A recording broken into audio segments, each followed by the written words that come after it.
In the name of our Creator, Redeemer, and Sustainer. Amen. Honor your father and your mother, so that your days may be long in the land that the Lord your God is giving you. You shall not murder. You shall not commit adultery. You shall not steal. You shall not bear false witness against your neighbor. Our reading from Exodus today brings us the 10 Commandments. So let's explore 2 of the commandments for guidance in how we live our lives, starting with honor your father and your mother. I learned from the theologian Joan Chittister in her series on the 10 Commandments that in Judaism, Avalut, the 12-month mourning time prescribed for parents, exceeds the mourning time defined for any other relationship, including your spouse. Chittister says, the message is clear. The lives of those who bring us into the world participate in the co-creation of the world. They have a claim on our special care, on our reverence, and on our acknowledgement. Those who bore and raised us have a claim on society itself, because thanks to them, all of society is gifted.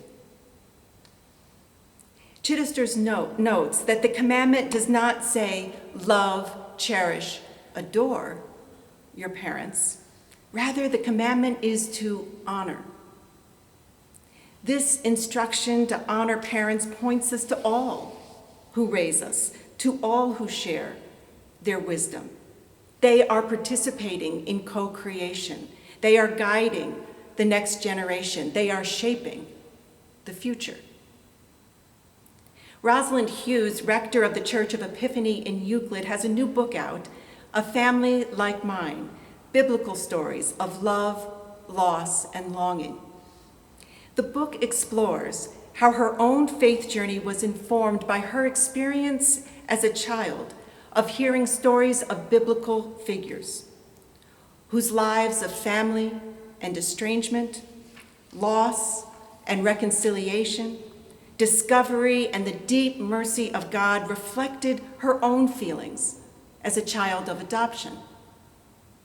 At Diocesan Convocation in February, Rosalind talked about her book and pointed us to those bumper stickers that you see on the back of an SUV with stick figures of 2 parents, 2 children, perhaps a dog and a cat. She asked us, what would Abraham's family look like stuck on the rear window of a Dodge Caravan? What about Jacob and Leah and Rachel and their children? What of Ruth and Naomi, Esther and her uncle? What about Jesus, not as an infant, but as a grown man traveling the country with his family of disciples and followers of all sorts and conditions? She reminds us the stories of the Bible cover all kinds of family dynamics, from that which we now consider traditional through all kinds of alternatives, including single folks making family out of the friends they love, especially those who share their faith in the expansive and embracing love of God.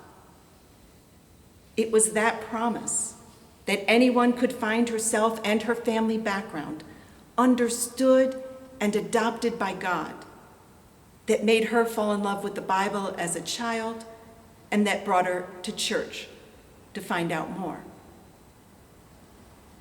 Honor your father and your mother embraces all who raise us, all who nurture us and share their wisdom. Honor your father and your mother honors community. So let's move to, you shall not bear false witness against your neighbor. In the series on the 10 Commandments, Chittister teaches that 2 historical principles underlie this commandment. First, integrity is essential in our legal system.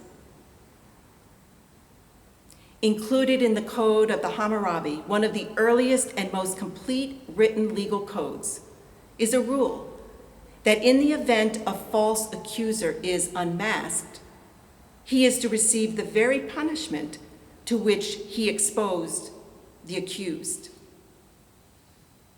You shall not bear false witness.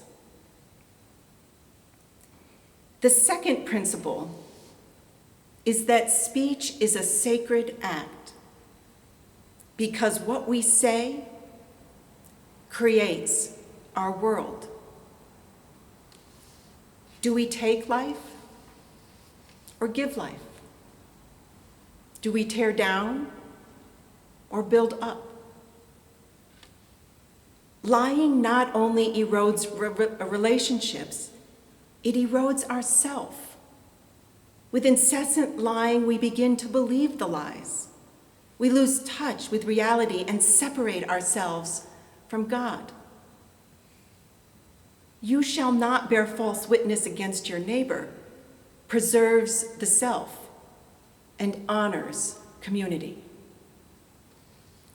The commandments teach us how to live in this world. We build up and nurture community because individually, we are just that. And one individual, just a glimpse into reality, one ethnicity, one gender, one religion, one personality, one set of skills, etc.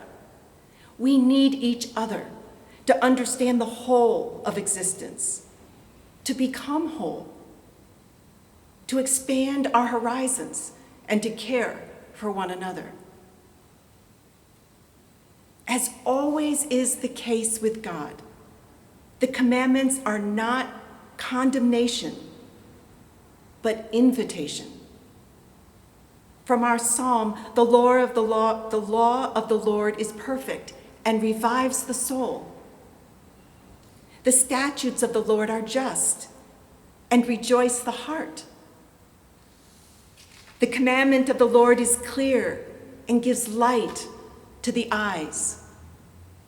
More to be desired are they than gold, more than much fine gold, sweeter far than honey in the comb.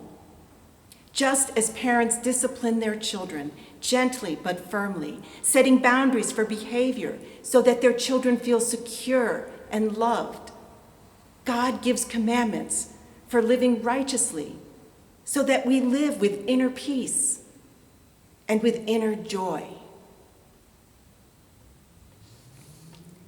Our gospel lesson today takes the message even one step further. Jesus enters the temple and sees people selling cattle, sheep, and doves. He is outraged and drives the vendors and the animals out of the temple, saying, "Take these things out of here. Stop making my Father's house a marketplace." His reaction might seem a bit out of proportion for people making an alternate use of space. But for Jesus, the vendor's presence signals much more.